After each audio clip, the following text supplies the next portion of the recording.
સ્વતંત્રતાની ઉજાણીની સુવર્ણ જયંતિ. ધન્ય છો આપ સૌ કે આપને આ વિચાર સ્ફુર્યો. સમગ્ર લીટી ગામ પર માં જોગણીઓની કૃપા દ્રષ્ટિ બરસતી રહેશે. પણ માફ કરશો, મારે આ બધી આધ્યાત્મની વાતો નથી કરવાની.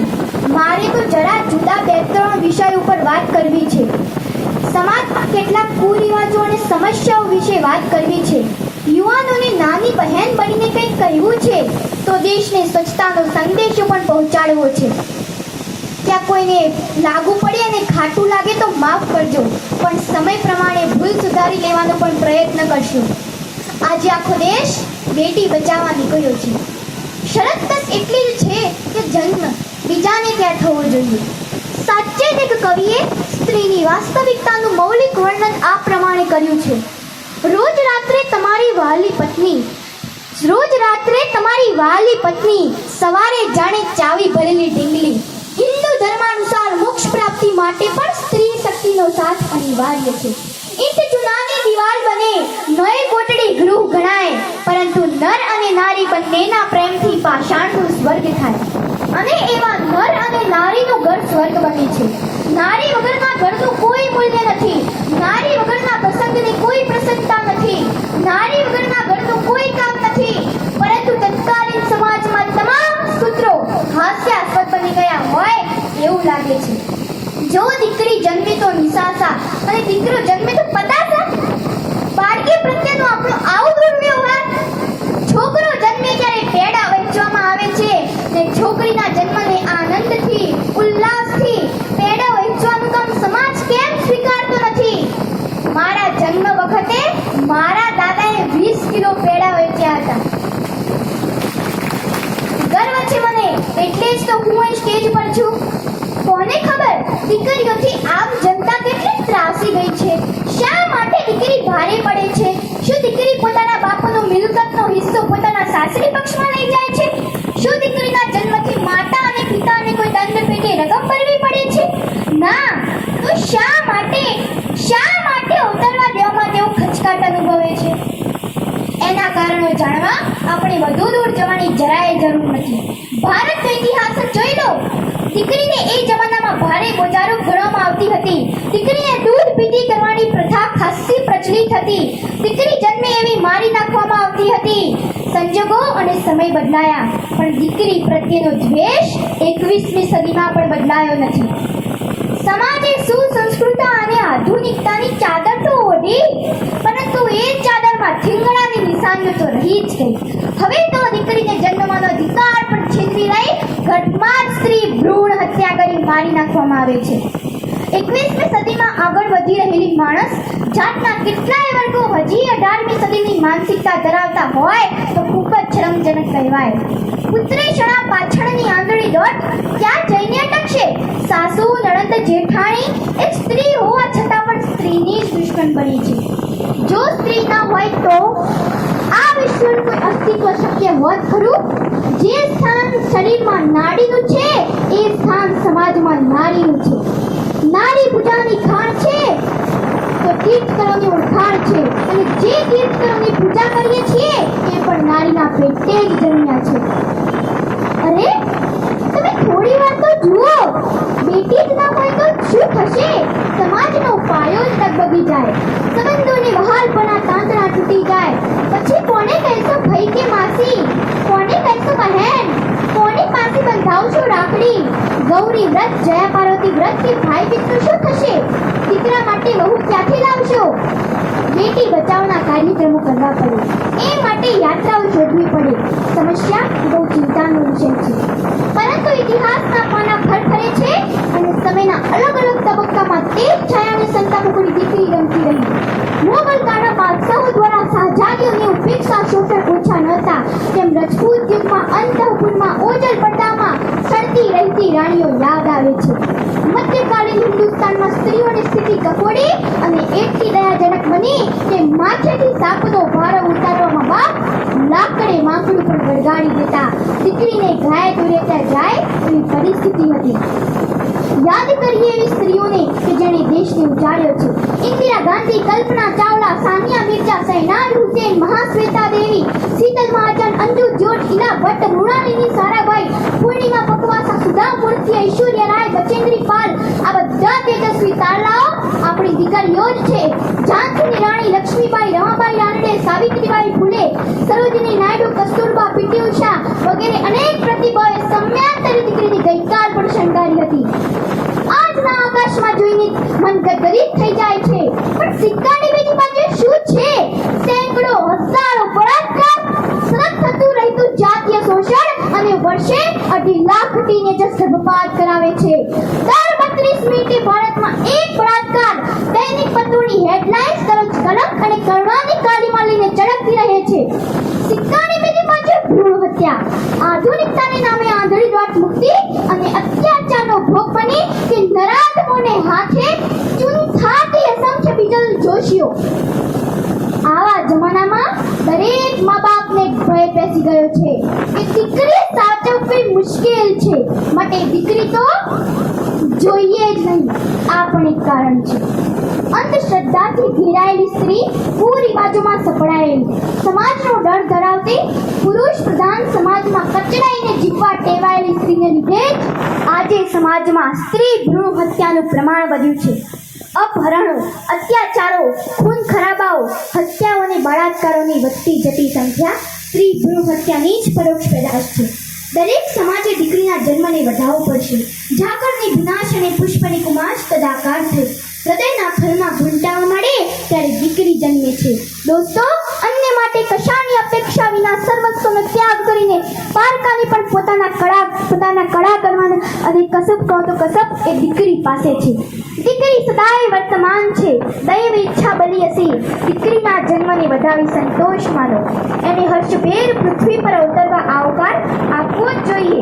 આપણે જાગવું પડશે. તમારે ઘરમાં બહુ જોઈએ તો દીકરીને જન્મથી અટકાવો, ગર્ભમાં છણી નાખો. આ વાત કહેતા જ અલીરાજ કીધું છે. માફ કરજો મારા વાલા, આ આવનારી આફતના એધાણ છે. ગાંડો એ કહેવાય જે પગ પર કુહાડી મારે, અને આપણે તો ડાયા થઈને કુહાડી પર પગ મારીએ. આવું તે કેમ થાય? વિચારો. આપણી ઊંઘ ઉડવી જ જોઈએ. દરેક ઘરમાં દીકરી તો હોવી જ જોઈએ.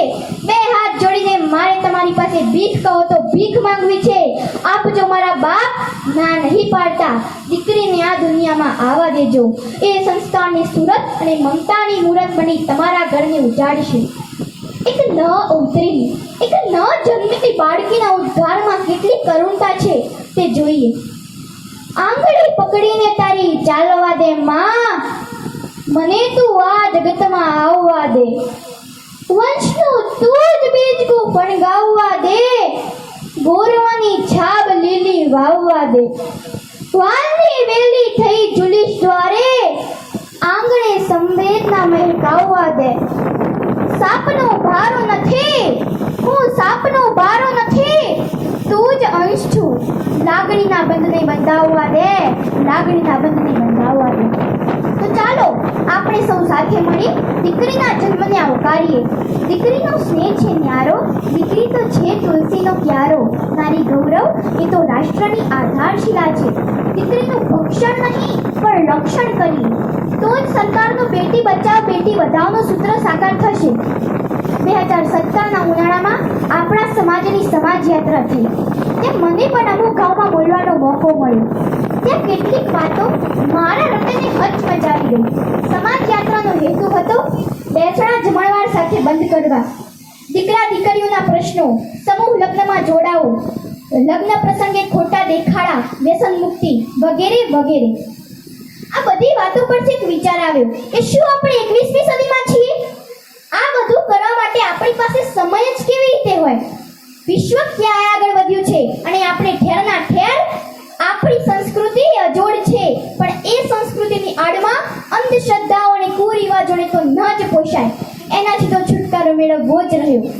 આ બધા પ્રશ્નોમાંથી વ્યસન, બેકારી, દીકરા દીકરીઓના પ્રશ્નો એ યુવાનોને લગતા છે, એટલે એની વાત હું આજે કરીશ. આજે સમાજમાં છોકરાઓને વહુ નથી મળતી અને છોકરીઓને યોગ્ય સારું વળ નથી. સમજવા જેવી વાત છે. એક પક્ષે ગમે તે મળે તો ચલાવી લેવાની વાત છે, પણ બીજે પક્ષે બરોબરી વાળું પાત્ર નથી મળતું. પહેલાના જમાનામાં છોકરો છોકરીને જોવા જતો, પ્રશ્નો પૂછતો, નાપસંદ પણ કરતો, છોકરી ના ન પાડી શકતી. અને આજે બદલાઈ ગઈ છે. છોકરી છોકરાને જોવા જાય, પ્રશ્નો પૂછે અને રિજેક્ટ પણ કરે. આ બહુ ગંભીર વાત છે. આવું કેમ બન્યું? આ છોકરાઓની મજાક નથી, પણ સમાજની વરવી વાસ્તવિકતા છે. વેલ સેટ એજ્યુકેટેડ કે નોકરી ધંધો હોય અથવા સાટા પેટું હોય તો જ સંબંધો થાય એવી છાપ સમાજમાં ઉપસી છે. છોકરાઓમાં નાનપણથી સ્માર્ટફોનનો ઉપયોગ, ગલ્લી બેસવાની ટેવ, તમાકુ મસાલાની પડીકીઓ ખાવાની ફેશનથી યુવાનો બરબાદ થઈ રહ્યા છે. છોકરાઓ શિક્ષણમાં પણ પાછળ પડતા જાય છે અને છોકરીઓમાં શિક્ષણનું પ્રમાણ દિવસે ને દિવસે વધતું જાય છે.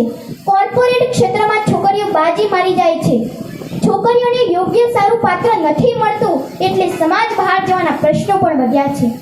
જય ઉમિયામાં લગ્ન વિષયકની નોંધ તપાસજો, અભ્યાસની વિગતો જોજો, સમાજની સાચી હકીકત સામે આવશે. ખરેખર શરમજનક બાબત તો છે જ. ધોરણ 10-12 બોર્ડનું પરિણામ આવે ત્યારે છાપું વાંચજો. મોટા ભાગની ટોપર છોકરીઓ જ હોય છે. આ જ સત્ય છે. છોકરાઓમાં શિક્ષણનું પ્રમાણ ઘટ્યું છે અને દૂષણોનું પ્રમાણ વધ્યું છે. તેનાથી બેકારી વધી છે. એન્જિનિયરિંગ કરેલા ભાઈને 5000ની નોકરી ગમતી નથી એટલે એ ગામના ઓટલા તોડે છે, ગપ્પા મારે છે કે જેથી નેગેટિવિટી ફેલાય, જ્ઞાનમાં ઘટાડો થાય. મિત્રો, બહાર નીકળો, ગમે તે કામ કરી સેટલ થવાની કોશિશ કરો. સંઘર્ષ તો કરવો જ પડશે. સાથે સાથે વધારાની પરીક્ષાની તૈયારી પણ કરો. આપણા દેશમાં સૌથી વધુ યુવાનો છે. વિશ્વ પર રાજ કરવાની તાકાત છે અને કરે પણ છે. વિશ્વની 3 ટોચની કંપનીઓના CEO મૂળ ભારતીય છે. વિદેશોની કંપનીઓએ આપણે બુદ્ધિથી વધુ આગળ ન વધી શકીએ એટલા માટે કોન્ટ્રાક્ટ મળ્યા છે. આપણા યુવા ધનને ગેરમાર્ગે દોરવા જાણે કે હરીફાઈ લાગે છે. વોટ્સઅપ, ફેસબુક, ટ્વિટરમાંથી આપણે ક્યારે બહાર નીકળીશું? ક્યાં સુધી ગ્રુપ ખેલીશું? ગુડ મોર્નિંગ, ગુડ નાઇટ કહેવું હોય તો રૂબરૂ જઈને મોઢેથી બોલો. એમ મેસેજ મોકલીને બીજાનું માથું ન ખવાય. આપણો દીકરો 24 કલાક મોબાઈલમાં માથું ગાલીને વોટ્સઅપ કે ફેસબુક રમ્યા કરે, પછી શાળામાં જઈને ફરિયાદ ન કરાય કે મારા દીકરાને કેમ ઓછા ટકા આવ્યા. નાનપણમાં દીકરાને સ્માર્ટફોન રમવા આપીએ એટલે તો વાલી વટ મારતા હોય. પછી દીકરો રવાડે ચડી જાય એટલે કંટ્રોલ કરવા જઈએ. પછી છાપામાં જાહેરાત આપવી પડે, અમારો દીકરો કયામાં નથી, પાણી પહેલા પાડ બદલાય. વોટ્સઅપ, ફેસબુક તમારી પાસેથી પૈસા લે છે? ના, તો મફતમાં આપેલી કંપની શામાંથી કમાતી હશે? આપણને રવાડે ચડાવીને. પણ પોઝિટિવ ઉપયોગ થઈ શકે, પણ કેટલા કરે છે? મિત્રો, વિદ્યાર્થી અવસ્થાનો બગાડ ન કરતા કારકિર્દી બનાવવાનો પ્રયત્ન કરીએ. આપણે પાટીદારો, આપણી પાસે બુદ્ધિ છે જ, પ્રાઇવેટ સેક્ટર આપણું જ છે. આપણે તેમાં રાજા બનવાના પ્રયત્ન કરીએ. આપણા જીવન તરફ વધુ સજાગ બની આપણા સમાજમાં બેકારી નામની સમસ્યા ન રહે તેવું કંઈક કરીએ. મિત્રો, આપણા સમાજમાં પ્રાઇવેટ સેક્ટરના ઉદ્યોગપતિ પણ ઘણા છે. આપણે તેમની પાસે માર્ગદર્શન લઈ નોકરી માટે આજીજી કરીએ. મને 100% વિશ્વાસ છે કે તેઓ સમાજને આ રીતે મદદરૂપ થશે જ. મિત્રો, મારે આજે એક બીજી ભયાનકતાની વાત કરવી છે. દરેકે દર્પણ સામે ઊભા રહી પોતાનું મોઢું પહોળું કરીને પોતાના દાંત જોવાના. જો એ દાંત તેમને પોતાને પણ ગમે ન હોય તો તેવા લોકોમાંથી મોટા ભાગના લોકો નાનું મોટું કંઈક ને કંઈક વ્યસન તો કરતા જ હશે. હા, વ્યસન એક જોરદાર સત્ય. દારૂ પીવાવાળાને પોતાની પત્ની દારૂ પીવે કે પોતાનો દીકરો દારૂ પીવે એ ન જ ગમે. બીડી, સિગારેટ, ગુટખા, હેરોઈન, ચરસ, દેશી, અંગ્રેજી વગેરેમાંથી ગમે તે વ્યસન કરવાવાળાને પોતાની પત્ની કે દીકરો આ જ વ્યસન કરે એ ન જ પોષાય. તો પછી પોતે કેમ? આ ખરેખર હાસ્યાસ્પદ નથી. વાત અહીંયા જ પૂરી થઈ જાય છે. કારણ કે બધું વ્યસન કરવાવાળાને સમાજ, સરકાર, બિન સરકારી સંસ્થાઓ, બાળકો, પત્ની બધા સમજાવીને થાકી ગયા કે આ નુકસાનકારક છે. પણ વાત ઉતરે તો ને અનેક ડેન્જર ઉપાય છે. સૌથી છેલ્લે કઈ હાલ નહીં. ધૂમ્રપાન કરવાથી ફેફસા, શ્વાસનળીનું કેન્સર થાય. દારૂ પીવાથી લીવરનું કેન્સર થાય. તમાકુ ખાવાથી મોઢાનું, દાંતનું, જડબાનું કેન્સર થાય. આ બધું ઘણાય લોકોએ એમને સમજાવવાની કોશિશ કરી હોય ત્યારે એમનો જવાબ શું હોય ખબર છે? આ ગણાવ્યા એના સિવાયના કેન્સર વ્યસન વગરના નહીં થાય. તો પછી ભાઈ બાટલી લાવીને ઘરમાં બધા પાર્ટી કરીને પીઓ ને. વ્યસન બંધ ન કરવા માટે એટલી બધી દલીલો કરે કે સમજાવવાળો વ્યક્તિ પણ ચૂપ થઈ જાય. બાળકોને ખવડાવવા માટે 90 રૂપિયા કિલો સફરજન કે 60 રૂપિયા લીટર દૂધ મોંઘું પડે છે, પણ 1100 રૂપિયાની બાટલીઓ સસ્તી પડે છે. 10 રૂપિયાની એક એવી સિગરેટ કે 200 થી 1000 ની રેન્જમાં આવતો લીટર દારૂ, ફેશનેબલ શબ્દો ડ્રિંક, વિસ્કી શું પીવાય? અરે ડ્રિંક માટે તો ઘણું બધું છે. દૂધ પીઓ, પાણી પીઓ, જ્યુસ પીઓ, લીંબુ શરબત પીઓ, ઘી પીઓ, ચા પીઓ, શેરડી રસ પીઓ અને છેલ્લે ગમે તેનું લોહી પીઓ. પણ મિત્રો, મહેરબાની કરીને દારૂ તો ન જ પીઓ. શા માટે ઘરને બરબાદ કરવા નીકળ્યા છો? સમાજમાં ઇજ્જત ઘટે મિત્રો, દીકરાઓને પરણાવવા ભારે પડશે. જમાનો ક્યાં આગળ વધ્યો છે અને તમે કેમ મંત્રી ગતિ પકડી છે એ મને સમજાતું નથી. આર્થિક રીતે વાત કરીએ તો આખા જીવન દરમિયાન વ્યસન પાછળ હિસાબો માંડો તો 25 થી 30 લાખ રૂપિયા તેના પાછળ ખર્ચાયા હોય. આટલા રૂપિયામાં તો બાળકોનું ભણતર થાય કે સારામાં સારો ધંધો થાય. માનસિક બીમારને આપણે ગાંડો કહીએ છીએ તો આપણ ગાંડપણથી ઓછું નથી. જાણી જોઈને કુહાડી પર પગ મારવો એ ક્યાંનું ડાપણ? કેટલીક દલીલો તો આપણું મગજ ફેરવી નાખે છે. બીડીવાળાને પૂછીએ તો કહે કે બીડી તો ચાલે, સિગરેટ બહુ નુકસાન કરે. વ્યસન વગરના વળી ક્યાં 100 વર્ષ જીવે છે? સિગરેટવાળા ભાઈ કહે કે દારૂ ન પીવાય, દારૂ બહુ ખરાબ. પડીકીવાળા ભાઈ કહે કે આ ગુટખા નથી, પાન મસાલા છે, લ્યો તમારે ખાવી છે? અરે ભાઈ, ભલી થાય તમારી. Friends, this is not a comedy.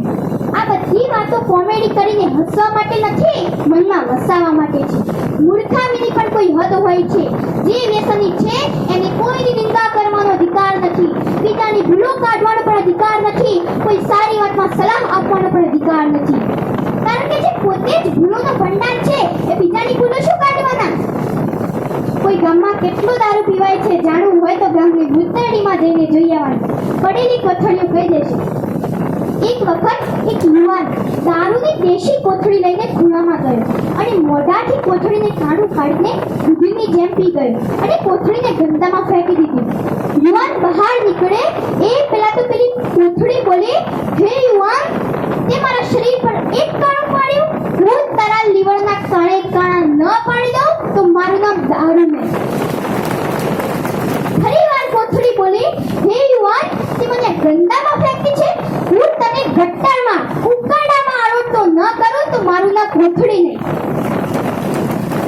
મિત્રો, આ દારૂની તાકાત છે. દારૂ તમારી ફજેતી કરશે. હજુ સમય છે મિત્રો, જાગો, વ્યસન છોડો, પરિવારને બચાવો. જે વ્યસની છે એને વ્યસન છોડવાનો ઉપાય કાં તો વ્યક્તિ મનથી ધારે તો બંધ થાય, પણ મનથી ક્યારે ધારે? તો જ્યારે ઠોકર વાગે ત્યારે. દવાખાનામાં જઈને 2 લાખ ખર્ચી આવે ત્યારે વ્યસન બંધ થાય. બીજો એક ડેન્જર ઉપાય સ્ત્રીઓને કહું છું, તમારા પતિ જે વ્યસન કરતા હોય એ તમે ચાલુ કરી દો. બીડી, સિગારેટ કે ગુટખા ખાઓ કે પછી દારૂ પીઓ. જોજો તેઓ ઝટકો લાગે છે તમારા પતિને. ઝઘડો થશે, સહન કરી લેજો, પણ ઘર તોડતા નહીં. પણ કહેવત છે ને કે ઝેરને ઝેર મારે. મિત્રો, ઘરમાં આવો બળવો ન થાય એ માટે જાગી જાઓ. વ્યસન બંધ કરીને એ ખર્ચ બાળકોના ભણતર માટે વાપરો અને જાતે જ સુધરી જાઓ. એક અછાંત રચના છે, મારા પપ્પાની જ કલમ છે. ગામડામાં બીડીને શહેરમાં સિગરેટ પીવાય છે. ગામડામાં કોથળીને શહેરમાં બોટલ પીવાય છે. પહેરણ છોડીને શુદ્ધ બુદ્ધનો ફરક છે મિત્રો. બાકી તો ગામડું હોય કે શહેર, બસ કચરો જ પેટમાં ઢોળવાય છે. ભગવાને મફતમાં શરીર આપ્યું છે ને એટલે એની કોઈ કિંમત નથી. બાકી તો દવાખાનામાં જઈ આવો, કરોડોમાં વેચાય છે કિડની, કરોડોમાં વેચાય છે આમ.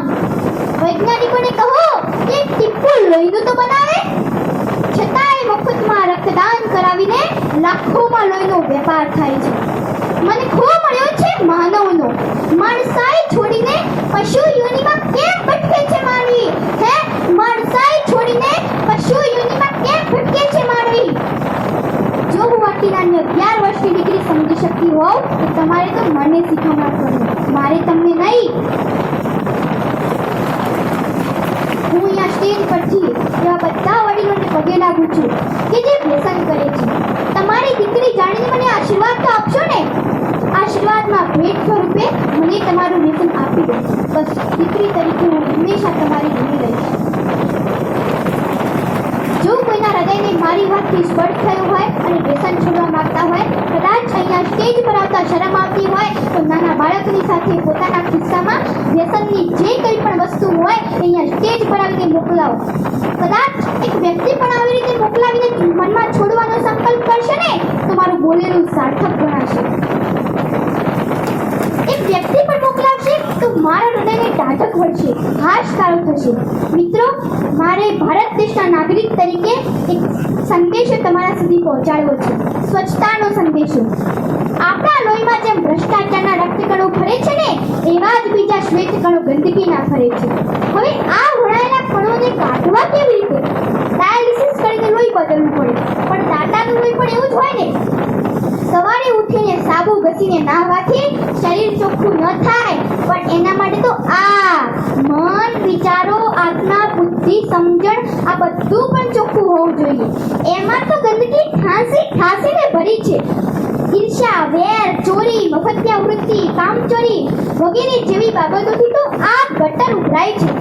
એટલે સૌથી પહેલી તો શુદ્ધ વિચારોના પાણી વડે આ ગટરની સફાઈ કરીએ અને પછી કામ આગળ વધારીએ દેશની સ્વચ્છતા માટે. સ્વચ્છતા ત્યાં પ્રભુતા. હા, સાચી વાત છે. જ્યાં સ્વચ્છતા હોય ત્યાં પ્રભુતા હોય, પણ પ્રભુતા ત્યાં સ્વચ્છતા નથી. કેમ ભાઈ, બરાબર ને? દરેક મંદિરમાં બોર્ડ લગાવી દેવું જોઈએ કે પ્રભુને ગંદકી ગમે છે. શું આપણે એકે મંદિરને સ્વચ્છ રહેવા દીધું છે ખરું? આપણી આસ્થા સમાન આપણા મંદિરો કેમ ગંદકીથી ખદબદે છે? આપણા મંદિરો મચ્છર અને દુર્ગંધ માટે કેમ જીમખાના બની ગયા? શું આપણી ભક્તિ ગંદકીના રંગે રંગાયેલી છે? શ્રીફળ વધેરવાની જગ્યા, કચરા ટોપલીઓ મૂકવાની જગ્યા, ગમે ત્યાં એકાંત ખૂણો હોય ત્યાં ગુટખા મસાલાની પિચકારીઓ, વધારેલા ફેંકી દીધેલા શ્રીફળમાં ખદબદતા કીડા અને મચ્છરો. આપણી આસ્થાના ઈષ્ટદેવો, આપણો કહેવાતો પવિત્ર પ્રસાદ આપણા પગમાં ખૂંદાતો હોય અને આપણે મંદિરની પ્રદક્ષિણા કરતા હોય. શું આવા માહોલમાં ભગવાનને ગૂંગળામણ ન થાય? ખરેખર આવા માહોલમાં ભગવાન છે કે નહીં એ ચેક કરવાની કોઈ જાદુઈ લાકડી હોય તો ખબર પડે. એમાંય નવાઈ તો એ વાતની કે પૂજારી કે ટ્રસ્ટીગણની ઓફિસ એસી વાળી હોય, ત્યાં રોજ ફિનાઇલથી પોતું થતું હોય કે જેથી જીવાત ન આવે, અને ભગવાનની ઓફિસ એમના પ્રસાદ પર મચ્છર બેસે તો ચાલે? ખેર, મચ્છર પણ ભગવાનનો દીકરો છે ને, વાંધો નહીં આવે. અપવાદરૂપ કેટલાક મંદિરો ખરેખર ખૂબ સારા અને સ્વચ્છ હોય છે એ વાત પણ ખરી. મિત્રો, ધર્મ એનું ચુસ્તપણે પાલન કરવું એટલું જ જરૂરી છે. ધાર્મિક વિધિનો પણ જરાય વિરોધ નથી, પણ સ્વચ્છતાની અસર ન થવી જોઈએ, પર્યાવરણની અસર ન થવી જોઈએ. નહીં તો પછી સાચા ભક્તને બદલે ફક્ત તંબી જ કહેવાઈએ. બીજો મુદ્દો છે ગામ કે સોસાયટીની સફાઈ. લગભગ દરેકને પોતાનું આંગણું સાફ કરવાની ટેવ તો હોય છે, એ રીતે ગામ કે સોસાયટીનું ફળિયું પણ સાફ થાય છે, પણ એ પછી આપણી મૂર્ખામી સાબિત થાય છે. આ બધો કચરો આપણે ગામ કે સોસાયટીના ફળિયાની બહાર જઈને ભગાવીએ છીએ. ત્યાં કચરાનો ઢગલો થાય. એ કચરો પડ્યા પછી દુર્ગંધ અને મચ્છરો આવે, અને આ બધો કચરો પાછો તમારા ઘરમાં, તમારો ફેંકેલો એઠવાડ મચ્છરો સાથે પાછો તમારા ઘરમાં રિવર્સ. કેવી લૂપિંગ પ્રક્રિયા! જો આવા કચરાનો યોગ્ય નિકાલ ન થાય તો આપણી બધી મહેનત પર પાણી ફરી વળે અને પરિણામ બીમારી, રોગચાળો. જો વધારે બોલાઈ ગયું હોય તો માફ કરશો. ચિંતન આપે કરવાનું છે. મને અહીં બોલાવી જે તક આપી તે બદલ સૌ આયોજકોનો ખૂબ ખૂબ આભાર. Thank you.